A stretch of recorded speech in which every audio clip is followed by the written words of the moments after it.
네, 오늘 이 복음을 사람들은 모르기 때문에 많은 사람들이 성공하려고 합니다. 성공을 향해서 다 달려가요. 그리고 축복을 받으려고 하죠.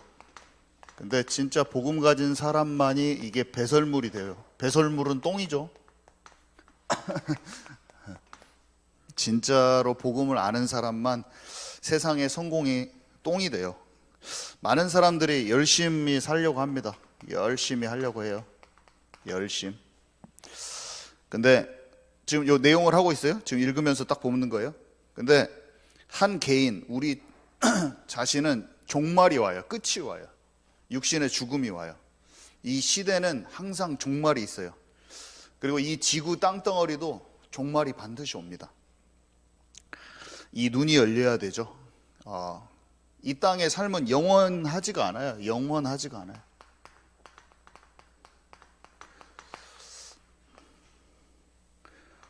우리 엄마가 재작년에 돌아가셨는데 어렸을 때는 영원히 살 것 같더라고요. 근데 없어요. 제 옆에 없어요.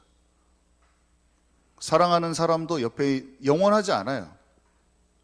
암센터에 갔는데 이분이 돈이 150억 자산대야. 그러니까 돈이 너무 많아. 근데 저보다 나이 별로 한 50 정도, 제가 46이니까 췌장암이 걸려 계신 거예요. 돈이 그렇게 많아서 무슨 소용이야? 그죠? 돈이 정말 많은데 그 돈으로 자기를 고칠 수가 없는 거예요. 그리고 태준 형제가 계속 100년 인생, 100년 인생인데 그분은 50년밖에 못 살았어. 근데 진짜 놀라운 게 뭐냐면 21살 때 선교단체 가서 예수님 영접을 딱 한 번, 딱 그 수련회 갔다가 한 번 예수님을 영접했거든요. 그랬더니 이 사람이 영접하고 그 언니들 따라다니면서 예수님 영접했는데 하나님을 떠나서 30년을 사신 거죠, 그게. 근데 하나님이 죽기 직전에 이 사람한테 복음을 다시 딱 주시더라고. 근데 그걸 보면서 저한테 뭐라고 말씀하시냐면, 목사님, 하나님이 너무 살아계신 것 같아요. 저를 암을 통해서라도 하나님이 그 사랑의 손을 놓지 않으신 것이가 너무 느껴지는데, 제가 그때 진짜로 믿었거든요. 진짜로 예수님을 영접했다는 거예요, 거기서. 근데 놓치고 살았는데 자기가 이런 문제가 오지 않았으면 영원한 것을 볼 수 있는 눈이 다시 안 열렸을 거라는 거예요. 근데 너무 감사해요. 그러면서 그 있는 동안에 이 사람은 낫지도 않았어요. 하나님의 계획이 뭐였냐? 암으로 죽는 것이 그 사람의 계획이었어.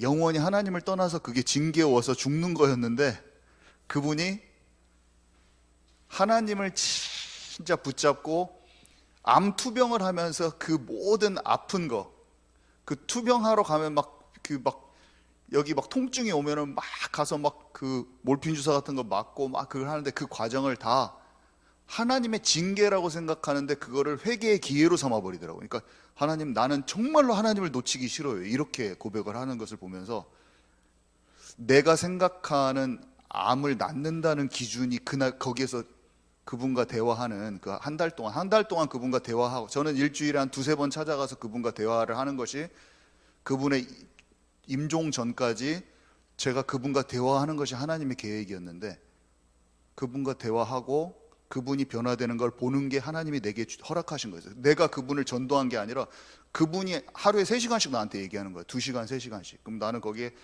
암센터니까 그 비닐 같은 거 옷을 입고 거기 앉아서 땀 줄줄 흘리면서 앉아 듣고 있는 게 나의 말씀 사역이었는데 그날 CTS 보고 CBS 보고 해서 설교를 나한테 줄줄줄줄 말해. 그 영감받은 그 하나님께 감동된 그 영적인 상태를 나한테 말하면서 나는 그분을 하나님이 살아계신다라는 것만 느끼면서 내가 은혜를 받고 왔어요. 근데 그분이 돌아가시기 딱 이틀 전, 3일 전에 모든 장례 집도를 4번 장례를 하는데 4번 모임을 하는데 거기에 다 복음을 선포해 달라고 하시더라고. 그리고 그 가족들한테 복음을 다 전했죠. 여러 번 전했어요. 그렇다고 막 돌아온 것은 아니었지만 그분이 원하는 게 진짜 무엇인가를 그 자녀들에게 어머니에게 다 전달하는 그 시간을 딱 가지고 예수 그리스도가 아니면 절대로 아니라는 것을 수십 명의 사람한테 복음을 전하게 그분이 해주셨죠. 참 놀라운 거였어요. 아, 진짜 하나님이 살아계신다. 너무 신기했죠. 영원하지 않아요. 근데 그 와중에서도 그분하고 그런 과정이 있는데 그분을 약 팔아가지고 낫게 하려는 시도를 계속 하시더라고. 믿는 자들도. 그 연결해 주신 분이 그 식품을 파는 분이었는데 식품을 계속 그분한테 팔려는 노력을 제가 계속 말씀드렸어요. 이분은 죽는 것이다. 치유받지 않았지만 예수를 믿고 돌아가시는 것이다. 이렇게 말씀드렸는데 끝까지 그걸 팔으려고 하셨어요. 그래서 그분들도 연결해 주신 마음은 감사하지만 내면에 치유가 돼야겠다라는 걸 또 동시적으로 느끼고 있었어요. 이 사람이 지금 이 사람을 고쳐버리는 게 답이 아니고 이 사람이 생명을 얻는 것인데, 그리고 그 가족들한테 복음이 전파되는 게 그건데 그것을 같이 팀으로 움직이는데 못 보고 있었어. 내가 그래서 진짜가 무엇이냐 도대체, 진짜 영적인 인도를 받는 것은 무엇이고 진짜가 뭐냐 그걸 생각하는 그 한 달간이었죠. 그분과 같이 있으면서. 그래서 불신자의 목표는 성공이라고 제가 거기 써놨는데, 불신자의 목표, 불신자의 목표.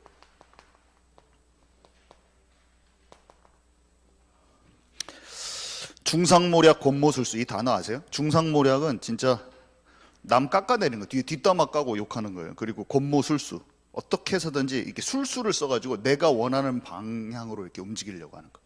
사람들은 전부 다 이것을 해서 자기가 성공하는데 목적이 맞춰져 있어요. 그래서 손자병법 이런 거 아세요? 손자병법, 싸우는 방식이죠. 삼국지에서 나오는 모든 상황들이 어떻게 하면 저 사람 딱 밟고 죽이는 거예요. 내가 이기는가. 한비자 이런 것도 마찬가지고, 고대 중국 책들, 그다음에 서양의 책들도 다 이런 식이에요. 근데 남들 다 죽이고 살아남는 방법이죠.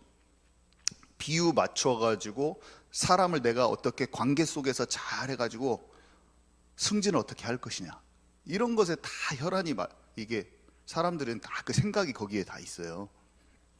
그래서 모든 사람이 자기 꿈을 위해서 달려가고 있어요. 눈에 보이는 세상이 영원한 것처럼 살아가고 있어요. 근데 그러다가 문제, 갈등, 위기 딱 오면은 그때 거기에 빠져서 절망합니다. 여러분 잘 아시죠? 최진실 가족이, 최진실 남편, 동생 최진영 다 자살했잖아요. 돈이 많고 인기가 많고 모자랄 게 없는데 어느 날 자기의 마음에 공허감이 온 거야. 최진실은 진짜 전 국민에게 사랑받는 연예인이었는데, 이영자라고 하는 그 연예인 개그맨이 그랬다고 하잖아요. 최진실이 죽기 일주일 전부터 헛것이 보인다고, 계속 뭐가 귀신이 보인다고 하면서 그러고 있다가 화장실에서 목매달아서 죽었잖아요. 그 사람 마음에, 사람의 마음에는 뻥 뚫린 데가 있어요. 하나님이 아니고서는 채워지지 않는 그 공간. 그게 세상의 것을 얻으면 채워지는 게 아니라 얻으면 얻을수록 더 공허감이 오는 거예요. 그래서 그것들을 채울 수 있는 것은 하나님뿐이죠. 하나님뿐이에요. 그래서 어떤 사람한테는 갑자기 잘 나가다가 자녀 문제가 오고, 어떤 사람한테는 잘 나가다가 갑자기 그 분처럼, 그 암센터의 양영진 씨처럼 갑자기 암이 닥쳐서 불치병이 오기도 하고, 어떤 사람은 경제 문제. 여러분들이 지금 어리고, 우리 중고등부 학생들 어리고 또 부모님 아래 있고 경제적으로 어려움을 모를 수도 있어요. 어떤 친구들은 풍족할 수도 있어요. 근데 나이가 들면서 딱 알게 되죠. 영적으로는 고아라는 걸 딱 알게 돼요.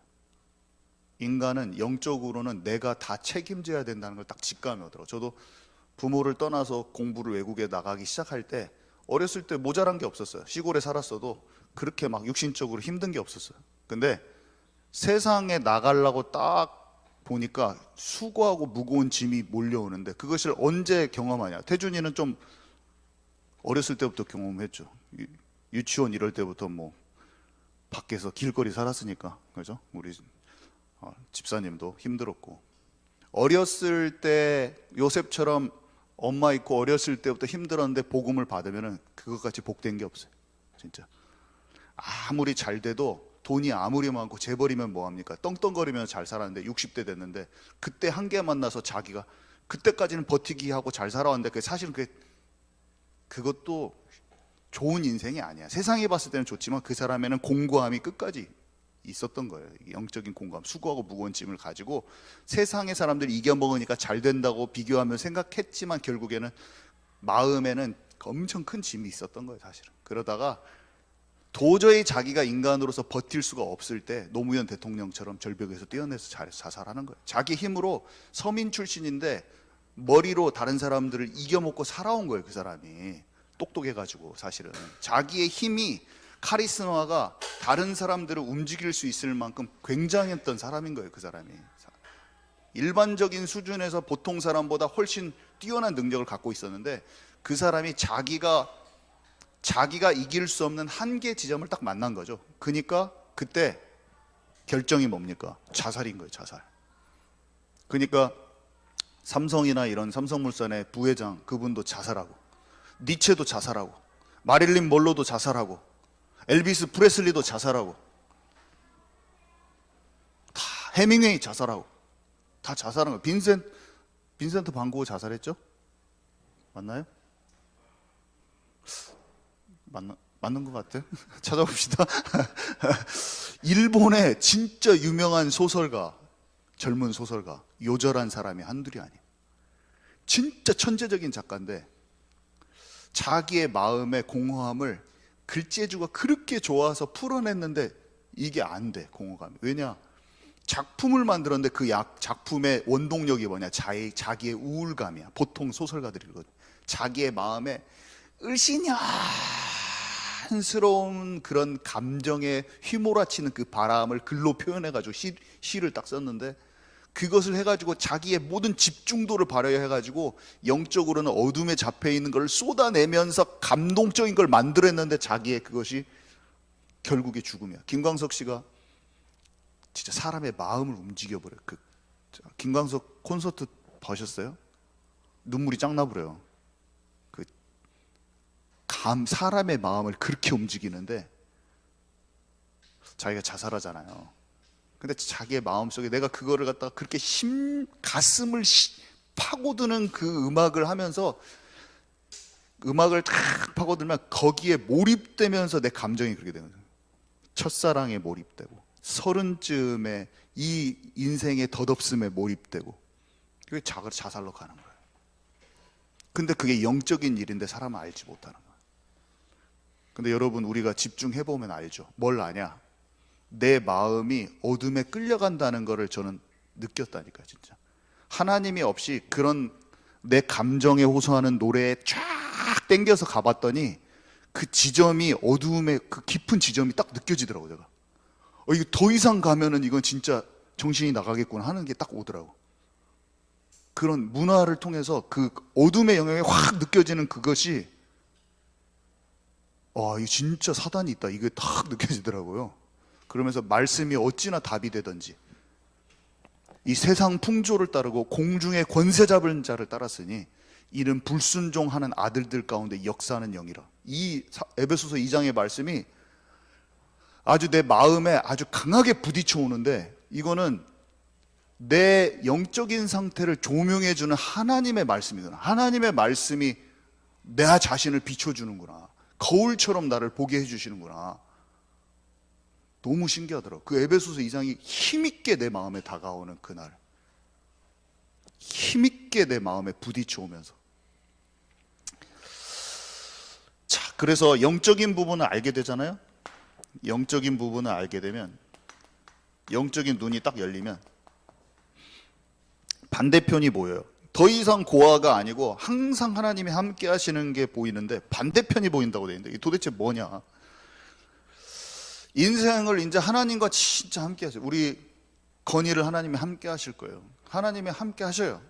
하나님이 예수님 통해서 아까 복음 받은 대로 하나님이 진짜 함께 하시는데 노예로 간 것처럼 보이지만 사실은 경제 공부를 하나님이 탁 시키고 계신 거예요.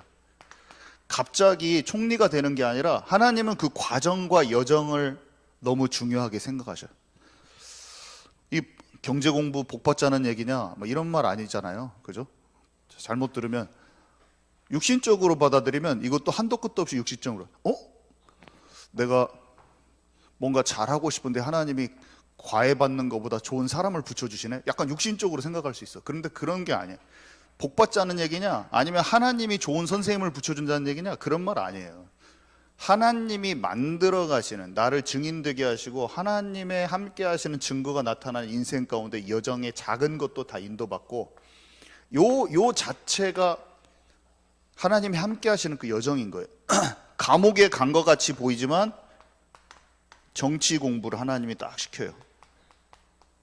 이거는 세상 성공을 하기 위한 나의 열심이나 세상 성공을 하기 위한 그런 정치 공부가 아니에요. 요셉을 위한 하나님만의, 요셉을 위해서 하나님께서 준비한 것, 하나님이 준비하신 나의 것. 그리고 왕 앞에 섰는데 그 여정 가운데 하나님이 하실 일을 딱 눈치를 챘어요. 사명이 딱 발견돼. 그 다음에 총리가 딱 됐죠. 왕이 그 말을 듣고 총리가 됐는데, 이거는 진짜 본격적으로 내가 보디발 장군 집에서 하나님의 영광이 나타나고 왕 앞에서 하나님의 영광이 나타난 것을 넘어서 로마도 보아야 하리라, 이건 거예요. 지금 사실 전 세계로 이제 나가는 시간표구나. 이거는 이제는 한 나라를 뛰어넘는 열방으로 나가는 세상 치유의 시간표가 나에게 왔구나, 선교의 시간표가 왔구나 라는 거를 영적인 눈이 띄어져서 알았어요. 이때는 내가 차근차근히 경제를 공부하는 시간표요. 다윗의 물맷돌 같이 작은 것을 준비하는 시간표요. 두 번째는 이제는 이제 왕궁으로 들어가게 돼요. 정치 공부. 형들한테 상처받고 배신감 속에 사해 있으면 이 경제 공부가 되겠어요? 친구들이 자기 기준에서 아무리 말하고 그 자기 수준에서 생각하고 있고 맨날 땅값 계산하고 있고 아파트 얼마인지 계산하고 값이 얼마인지 부동산 값이 얼마인지 계산하고 있고 그런 거 하고 있을 때 신경 쓰지 말고 하나님이 원하시는 흐름 속에 나는 이제 그것에 안착해야겠다 생각을 하면 돼요. 상처받고 배신감 속에 살지 마세요. 사람들이 다 상처와 배신감 속에 살고 있어. 그리고 맨날 비교의식만 하고 하지 마라. 하나님이 나를 위해서 예비한 길이 있어. 감옥에 갔으면 누명 쓰면 얼마나 원망됩니까? 원망되고 누명 쓰면 진짜 짜증나잖아. 진짜 전 누명 쓰는 게 그렇게 싫더라고. 누가 오해하는 게 그렇게 싫어. 근데 하나님이 오해도 좀 받아봐라 하시더라고. 오해도 좀 받아봐라. 예수님이 진짜 오해와 조롱과 침뱉은 거 받았는데 너는 왜 이렇게 오해받는 걸 싫어하냐. 저한테 지독하게 오해 좀 받아봐라. 그런 사건들을 계속 주시더라고요. 내 의도랑 상관이 없는데 계속 오해받게, 욕먹게 막 하고, 또 전혀 하지도 않은 걸 갖다가 이렇게 딱 하고. 이번 주에도 그랬어. 이번 주에도 제가 말도 못해. 이번 주에도 여러분한테 말도 못해요. 저 다른 데 있는 상황이야. 내 마음과 전혀 상관없이 거꾸로 해가지고 나를 딱 나쁜 사람이라고 딱 왔어 저한테. 그래서 내가 진짜 어떻게 대단하다 이 사람도. 진짜 왜 하나님 이렇게 하시냐. 나를 치유하는 시간이야. 오해도 받아보고 주님이 진짜 그 사람을 위해서 사랑하는 마음으로 했는데 신성모독죄. 내가 그리스도라고 말한 게 신성모독죄래. 내가 복음을 위해서 한 일이 너는 나쁜 목사래. 복음을 위해서 움직였는데 나쁜 목사래. 그 사람한테 준 것은 진짜 나는 온전치 않았지만 완전히 주님을 위해서 움직였는데 나쁜 목사래. 예수님이 그냥 생각이 나버려요. 예수님이. 주여. 원망할 일이 아니에요. 다 과정이고 주님의 마음을 더 알게 돼 있어요. 이게 다 십자가의 길이거든. 십자가의 길. 하나님이 원하시는 그 잔을 내게서 주님께서 원하시면은 제가 그 잔을 받는다고 하잖아요. 우리에게 너희를 띠띠우고 네가 원치 않은 곳으로 갈 것이다. 우리 주님을 믿고 주님을 따르기로 결정하면 십자가의 길, 그 십자가의 길은 요셉의 길도 다윗의 길도 다 십자가의 길인데 뭐냐면 하나님이 나를 위해서 성령 인도 받는 길이야. 근데 그 길은 결국에는 생명을 살리게 돼 있어요. 선으로 갚게 돼 있어요. 선으로 갚는다고 그랬거든요. 그것을 가까이에 있는 사람도 여러분의 마음을 모를 것입니다. 가장 가까이에 있는 사람이 여러분이 가는 십자가의 길을 이해 못할 것입니다. 아버지 야곱이 요셉이 형들한테 배반받고 가야 되는 길을 몰라요. 아버지는 하나님의 사람인데, 야곱은 하나님의 사람이에요. 근데 요셉이 가는 길을 몰라요. 하나님 모르게 하셨어요. 야곱이 든든하게 카톡 해주면서 야, 잘 지내지? 너 그래도 하나님이 진짜 함께 하신다? 이런 말도 들을 수가 없어. 죽은 줄 알아. 카톡도 없고. 그게 몰라. 근데 아버지는 하나님의 사람이었어. 근데 하나님 그것도 모르게 하셨어. 그 자기의 여정을 혼자 가야 돼. 그 자기 이정표 따라서 가는데 가장 옆에 있는 사람이 진짜 기도를 해줄 수도 없는 그 상황 속에서, 아무도 없는 곳에서 아무도 도와주지 않고 사람도 도와주는 사람이 없고 돈도 없고 아무것도 백도 없는데 오직 바라봐야 될 거는 내가 너와 함께 하리라. 그 약속만 믿어야 돼. 다 절단시켜버려. 하나님 아무도 없어요. 나만 혼자 남은 것 같이 느끼지 마세요. 저 사람은 진짜 하나님 기도의 배경도 많은 것 같고 왜 나는 진짜 기도의 배경도 없는 거 혼자 남은 것 같아요. 근데 저 사람 많은 것 같아요. 그 사람이 엄청 십자가의 길 가고 있을 수도 있어요. 모르는 거예요. 잘 몰라. 그 사람의 고민은 그 사람만 아는 거야. 그것도 생각할 판단할 필요도 없이 내가 혼자 남았어도 괜찮아요. 진짜 이것만 나한테 자유를 주더라고. 저는 내가 아내를 의지하는 순간, 내가 부모를 의지하는 순간 진짜 인도받는 그 길에 서지를 못하고 약간 내 마음이 흔들리면서 또 불안해지더라고. 나에게 힘 주실 이는 오직 여호와 하나님. 여호와를 앙망하는 자에게 내가 새 힘을 주리라. 독수리 날개침 같을 것이다. 여호와는 나의 힘이라. 그가 나의 방패시오 요새시오 나의 산성이라. 여호와가 나의 목자시니 내가 부족함이 없으리로다. 사람은 하나님이 함께 하시고 그가 인도하시잖아요. 사람 의지하지 마시고 상황 의지하지 마시고 오직 하나님만 바라보시면 하나님이 반드시 나를 향한 뜻과 계획을 이루셔요. 절대로 무너지지 않아요.